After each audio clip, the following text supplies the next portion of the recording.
chapter 10. When the queen of Sheba heard about the fame of Solomon and his relationship to the Lord, she came to test Solomon with hard questions.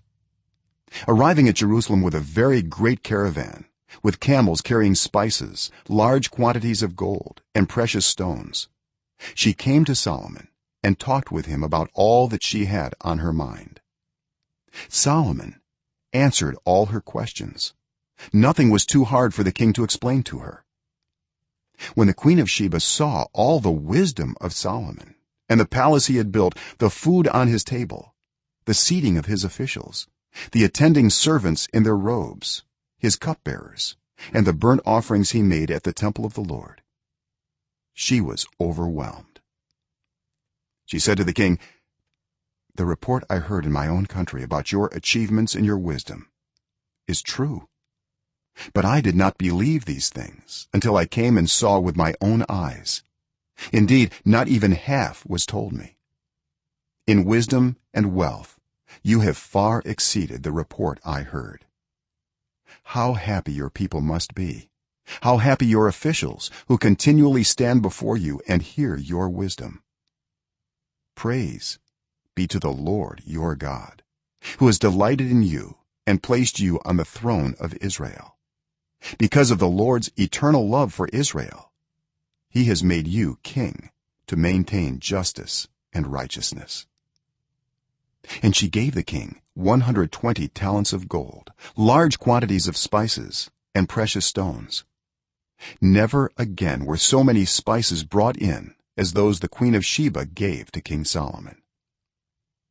Hiram's ships brought gold from Ophir, and from there they brought great cargoes of almug wood and precious stones.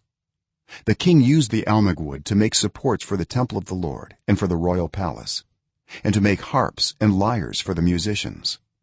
So much almug wood has never been imported or seen since that day. King Solomon gave the queen of Sheba all she desired and asked for, besides what he had given her out of his royal bounty. Then she left and returned with her retinue to her own country. The weight of the gold that Solomon received yearly was 666 talents, not including the revenues from merchants and traders and from all the Arabian kings and the governors of the territories. King Solomon made 200 large shields of hammered gold. 600 shekels of gold went into each shield. He also made 300 small shields of hammered gold, with 3 minas of gold in each shield. The king put them in the palace of the forest of Lebanon. Then the king made a great throne covered with ivory and overlaid with fine gold. The throne had 6 steps, and its back had a rounded top. On both sides of the seat were armrests, with a lion standing beside each of them. 12 lions stood on the 6 steps, one at either end of each step. Nothing like it had ever been made for any other kingdom. All King Solomon's goblets were gold, and all the household articles in the palace of the forest of Lebanon were pure gold. Nothing was made of silver, because silver was considered of little value in Solomon's days. The king had a fleet of trading ships at sea along with the ships of Hiram. Once every 3 years it returned, carrying gold, silver, and ivory, and apes and baboons. King Solomon was greater in riches and wisdom than all the other kings of the earth. The whole world sought audience with Solomon to hear the wisdom God had put in his heart. Year after year everyone who came brought a gift, articles of silver and gold, robes, weapons, and spices, and horses and mules. Solomon accumulated chariots and horses. He had 1,400 chariots and 12,000 horses, which he kept in the chariot cities and also with him in Jerusalem.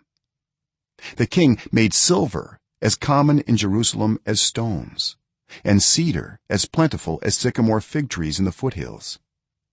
Solomon's horses were imported from Egypt and from Kuwait. The royal merchants purchased them from Kuwait at the current price. They imported a chariot from Egypt for 600 shekels of silver and a horse for 150. They also exported them to all the kings of the Hittites and of the Arameans.